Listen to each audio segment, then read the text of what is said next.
Alright, so welcome back guys to part 2 of our creative long exposure photography and light painting tutorial. Again, my name is Tiran, and this is Chris, and I'm going to go ahead and let him talk about what he's going to be doing today.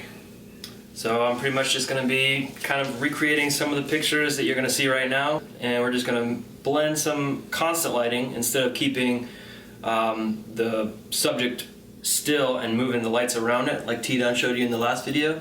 I'm just going to be keeping the lights still and moving the subject to create some interesting stuff for a portrait. And then I'll show you some ways that I've used it at like events, parties, make it look more lively. And we're going to start that now.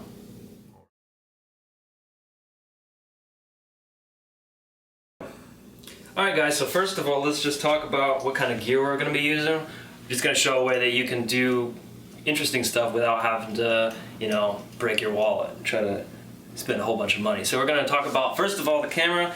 I'm using a Canon 5D Mark II with a 24-70 2.8. It's a Tamron lens. And over here, this is where it gets cheap. So now we got the just a dish that you get from Walmart with a red light in it, or a blue light in it.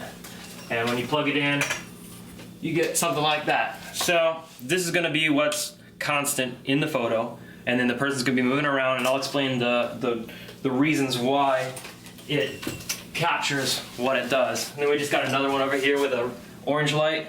That's going to be like your little kickers on the sides. And then the main light that we're going to be using is just a regular speed light through a softbox.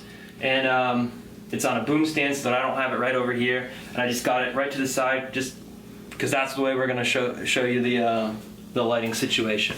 So the light's going to come over here, and it's going to freeze the subject, because what happens is the light's going to stop the image and create the exposure for the photo. And then the person's going to be moving around, doing whatever, and then the light's going to catch them and burn the image. So it's just going to be like multiple images, but just in one image. So it's kind of like some people use filters and stuff, but this is, you can get it done in the camera. And we got just a plain backdrop. I guess super cheap, sitting up on some stands clamped down. So it's not like a professional quality studio, but we're gonna get some professional quality results. So now that we got the gear out of the way, let's talk about our settings. Right now I'm shooting I'm shooting at like 5 seconds and aperture 9. ISO 100. Oh, and I forgot to say the triggers that I'm using to trigger the speed light off camera is Yongnuo YN622C for Canon.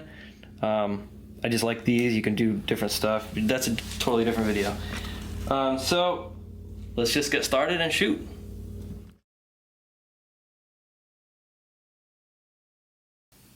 Alright guys, so we're all set up. We got our strobes up here, our speed lights, we got our constant lights, blue and orange, and we got our modeling lights on right now, but we're going to turn those off in a second just because we don't want a lot of overspill into our camera lens, because it'll just wash it out. I forgot to mention my flash is set at, let me check, 16th power. So I got it pretty close to my subject so that it can only go to here and expose for the face there, and it won't fall off too much on the back. Even if it does, it doesn't matter. We're going to be moving around. It's going to make a milky ghosting effect anyhow. So what we're going to do is turn off these lamps here, and it's going to go semi-dark, and you'll see these the lights where I wanted to do the highlights on this side, the highlights on this side, and then as I take the picture, like I said, the speed light's going to freeze the frame, and then he's going to move out, and this is going to be the acting exposure. So like that's going to expose each time that he makes a move. And he's just going to do, for this purpose, we're going to do 2 movements, I guess, where he's here, move over to the side, move over to that side, and then we're done. And I'm going to wave my arms because I want to add some blurriness in there. Alright, so ready? 1, 2, 3.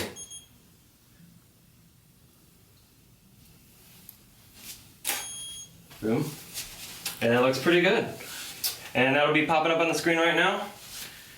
And for the next thing that we do, whenever you see me again, we're going to talk about some lighting situations for events to make things look a little bit more like it's a party instead of a boring, flat image. Alright, so for this example, we're gonna take a picture of T-Don here with his dog drinking, because we're at a party. This is our simulated party. We got some lights in the background. It's kind of like, you know, a low-lit club or something like that.